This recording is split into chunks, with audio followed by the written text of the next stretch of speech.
อายาวาสันวาสีทพี่น้องขันว่าเรื่องถึงเรื่องตำบักฮุงคอยว่าร้านเล่าตอนเราเปิดร้านใหม่ๆแล้วเป็นตะแสบอยู่ดิ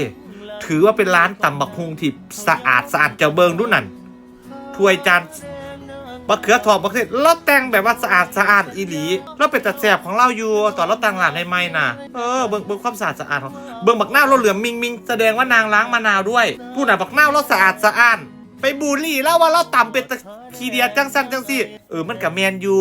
ต่ำเบิดมือเบิดเว้นคอยว่าร้านตำบักฮุงเราถือว่าเป็นร้านที่สะอาดในระดับหนึ่งในร้านตำบักฮุงที่คอยเคยกินหมายถึงว่าช่วงแรกๆที่ไปซื้อช่วงนี้เบิ่งเราต่างร้านเป็นอวยสวยอยู่เป็นตะแสบก็ตำบักฮุงบ้านเฮาอยู่เด้ว่าไปกันเลย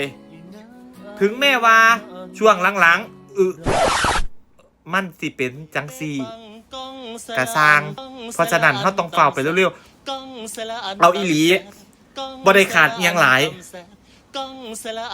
ร้านแล้วเป็นจะแซ่บสีสันตำบักหุ่งเราก็เป็นจะแซ่บขออย่างเดียวขอ2 อย่างซะ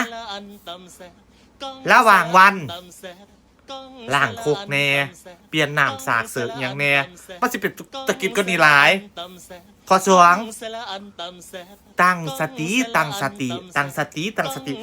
คอยบักเขือทองบักเขือเทศตับเบิงว่าใส่ครบหรือยังบักหนอกบักนาวเพราะฉะนั้นตั้งสติ